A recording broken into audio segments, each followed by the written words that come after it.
engagement pour la citoyenneté et le développement décidé à Congo et Anatole. Mesdames et messieurs, très chers camarades de l'ESID, distingués invités, au nom de l'engagement pour la citoyenneté et le développement de notre parti, et à mon nom propre, je vous souhaite la bienvenue à Kisangani.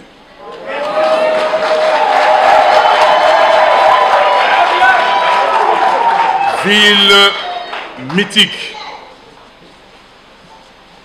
ici en province de la Chopo,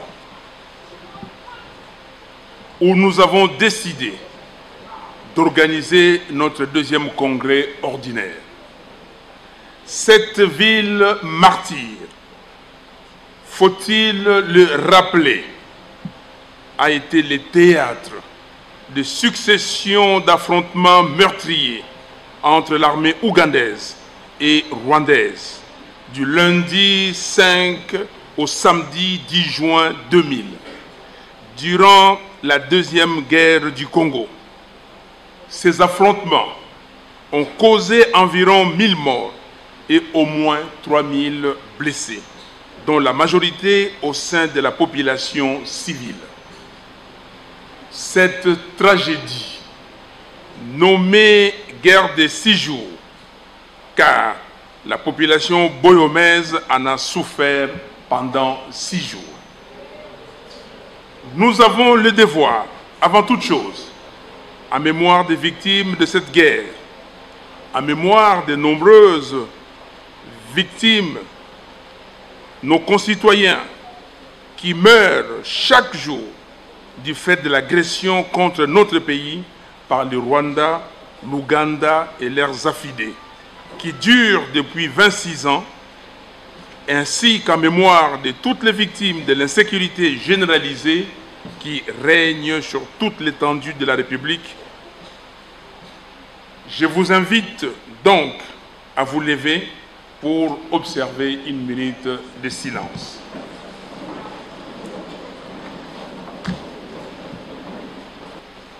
Je dis un grand merci à la population de Kisangani, qui nous a réservé un accueil grandiose et chaleureux et qui a participé massivement au meeting populaire que nous avons tenu à la place de la Poste le samedi dernier. Je vous invite à applaudir cette population de Kisangani.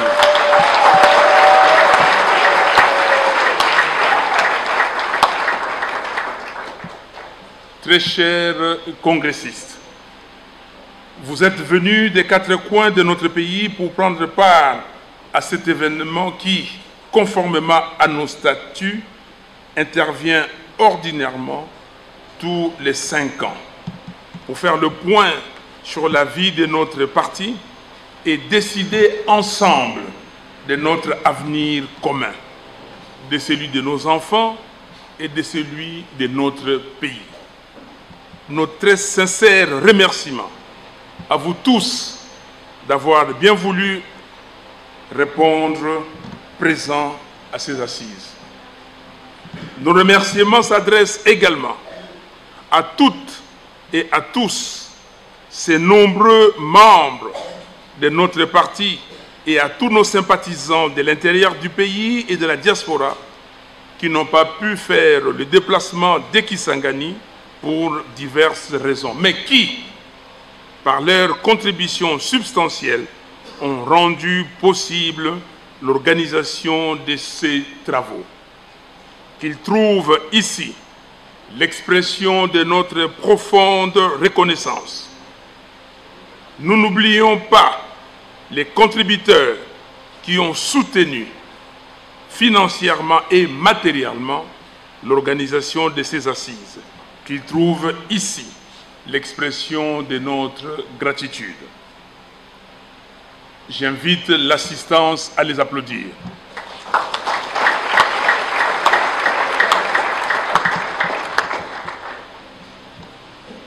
Nous devons surtout remercier Dieu Tout-Puissant maître des temps et des circonstances, de nous avoir protégés et soutenus tout au long de ces 7 dernières années, depuis les derniers congrès ordinaires tenus à Kinshasa en décembre 2015, et de nous avoir donné la force ainsi que l'énergie nécessaire pour nous consacrer à la tâche exaltante de la recherche de la paix et du bien-être de notre peuple. Ce voyage extraordinaire, nous l'avons fait ensemble, mais beaucoup de nos camarades ont été arrachés à notre affection par la barbarie et l'intolérance des régimes répressifs qui se sont succédés à la tête de notre pays ces dernières années. Nous vous invitons, s'il vous plaît, une fois de plus, à vous mettre debout pour rendre également hommage à ces victimes en observant une minute de silence.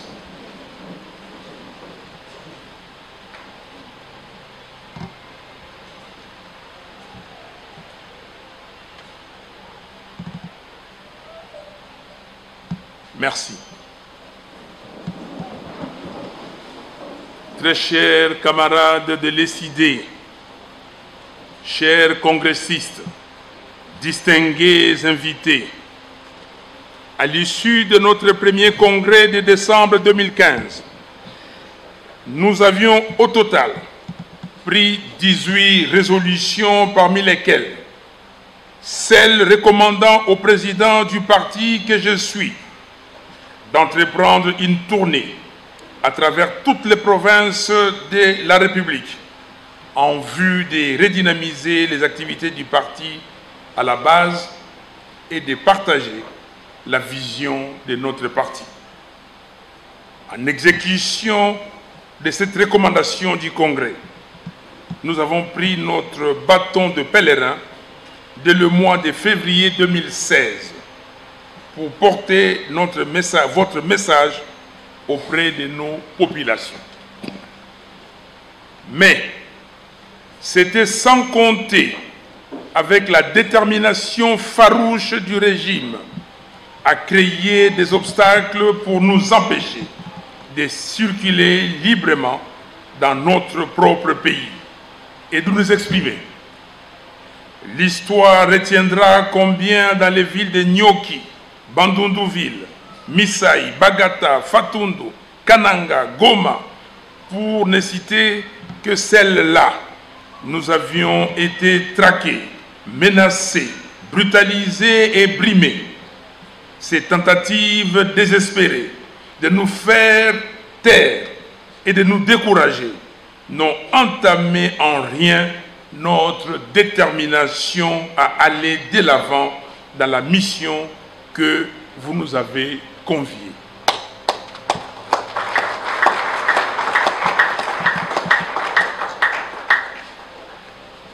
Très chers camarades, distingués invités, le travail que nous avons abattu ces dernières années, au prix des sacrifices énormes, a abouti en 2008, lorsque le peuple congolais, dans sa grande majorité, nous a élus président de la République lors du scrutin présidentiel du 30 décembre 2018.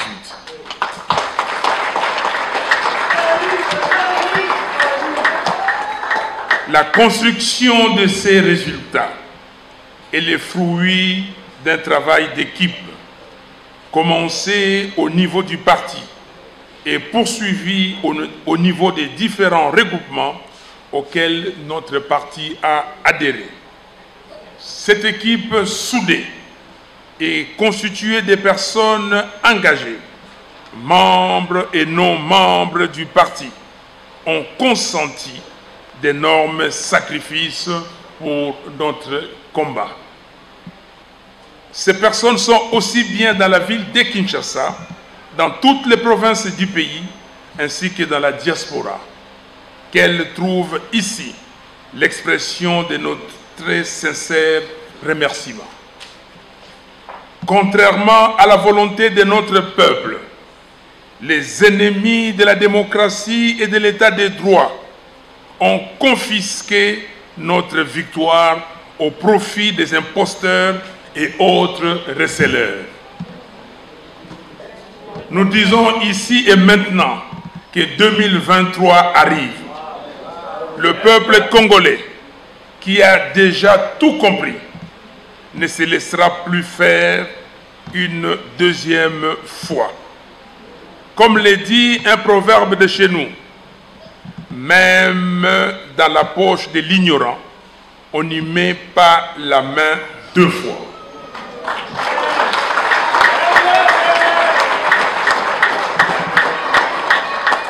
Cette fois, quoi qu'il advienne, nous allons récupérer notre victoire.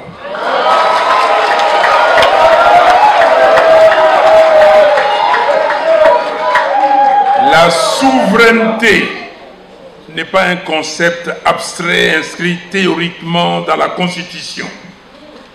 C'est une réalité que le peuple se doit de s'en approprier, de la défendre et de la démontrer par des actions concrètes sur le terrain. Chers camarades, à travers vous, je m'adresse au peuple congolais qui m'écoute en ce moment. Voici le mot d'ordre. Si d'aventure, quelqu'un ose encore voler ta victoire en 2023, tu n'auras pas d'autre choix que celui de descendre dans la rue pour la réclamer et la récupérer comme d'autres peuples souverains l'ont fait. Voici le mot d'ordre. Si d'aventure, quelqu'un ose encore voler ta victoire en 2023, tu n'auras pas d'autre choix que celui de descendre dans la rue pour la réclamer et la récupérer comme d'autres peuples souverains l'ont fait.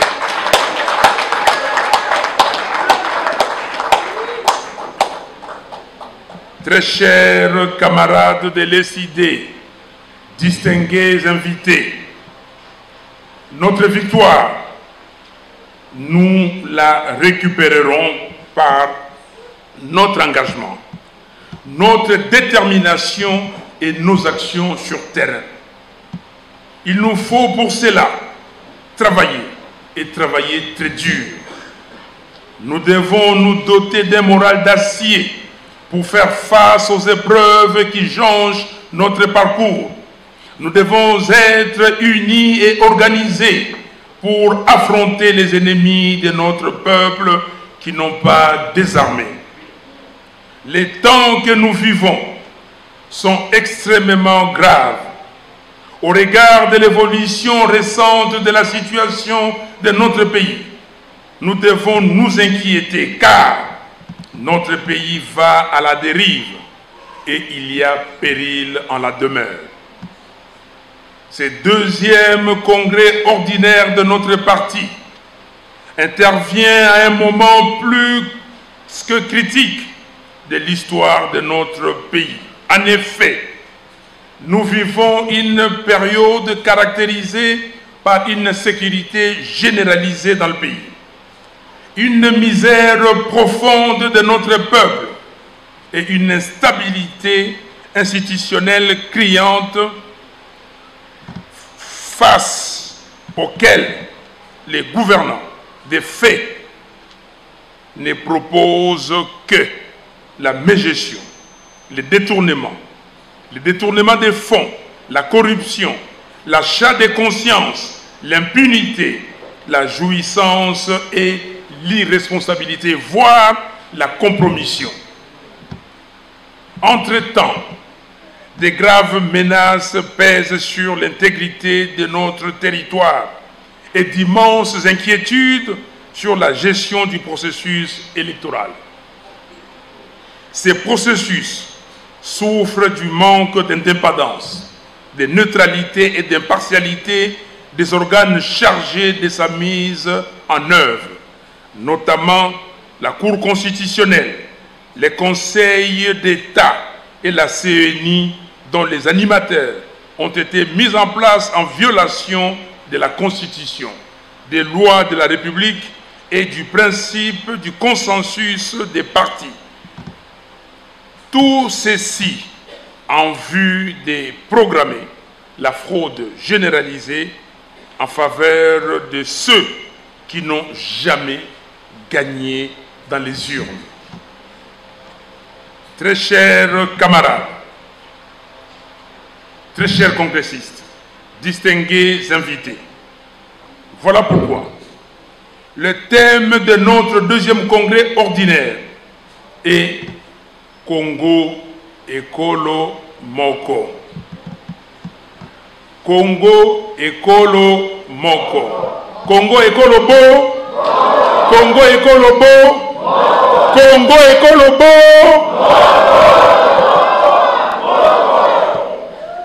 Congo Ekolo Moko pour souligner l'importance du combat qui nous attend, celui de défendre notre pays contre sa balkanisation et appuyer sur le champignon de la cohésion nationale qu'il nous faut à tout prix préserver. Ceci passe par les élections libres, crédibles, impartiales et apaisées. C'est la condition sine qua non pour doter notre pays d'un leadership responsable et redevable à notre peuple et à même de défendre l'unité et l'intégrité territoriale de notre pays, ainsi que pour faire face à la cohésion nationale. Seul un tel leadership peut efficacement mobiliser notre peuple face aux agresseurs et répondre à ses aspirations profondes de sécurité, de paix, de justice et de bien-être.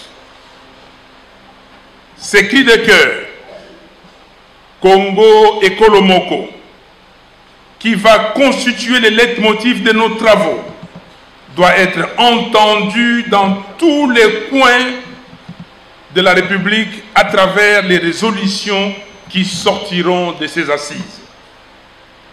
Nous devons faire une évaluation exhaustive et sans complaisance de la situation générale de notre pays. Nous devons aussi redynamiser l'organisation et le fonctionnement de notre parti. Nous devons pour ce faire concevoir de nouvelles stratégies, renforcer nos capacités en vue d'améliorer notre agir collectif. Nous encourageons donc les congressistes à réfléchir en profondeur et à dégager des orientations et résolutions qui serviront de guides et de boussoles à nos actions futures en vue de gagner les élections et exercer le pouvoir en République démocratique du Congo. Mesdemoiselles et messieurs, distingués invités, chers camarades membres du parti, les élections présidentielles et législatives de 2023 doivent se tenir dans les délais constitutionnels. Qu'il soit bien entendu que nous n'accepterons ni glissement ni fraude.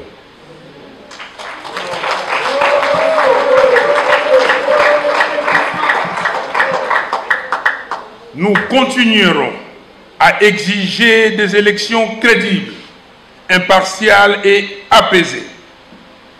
Nous sommes toujours pour un consensus entre toutes les parties prenantes afin que tous les dispositifs institutionnels relatifs à l'organisation des élections et à la proclamation des résultats soient impartials et conformes à la vérité des urnes. C'est pour cela, dans notre proposition de révision de la loi électorale, nous soutenons la proclamation des résultats bureau de vote par bureau de vote.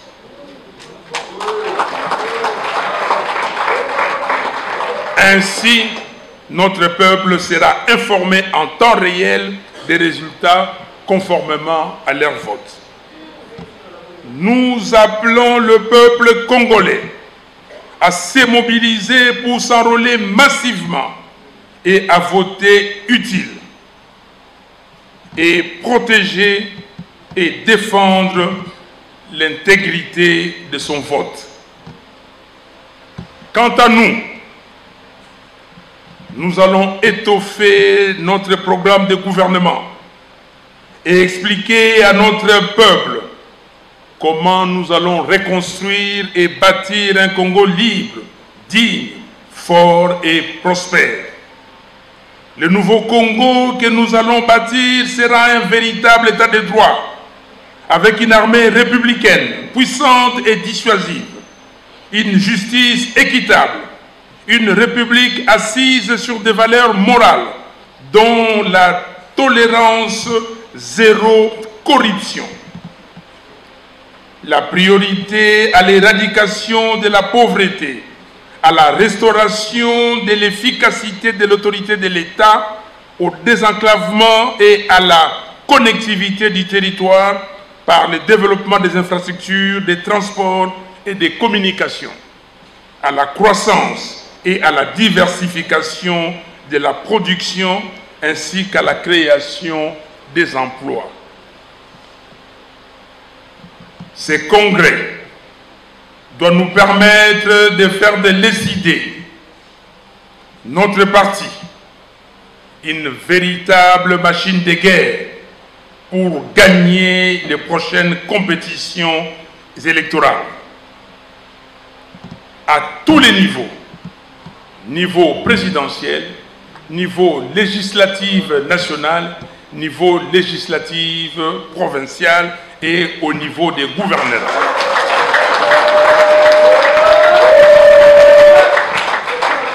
Oui, la tâche est ardue, mais exaltante. C'est pourquoi nous disons en chœur, avec SID, avec SID, avec SID, c'est encore possible, c'est encore possible. Oui, c'est encore possible de changer des paradigmes, de retrouver notre dignité perdue. C'est encore possible de bâtir un Congo digne, fort et prospère.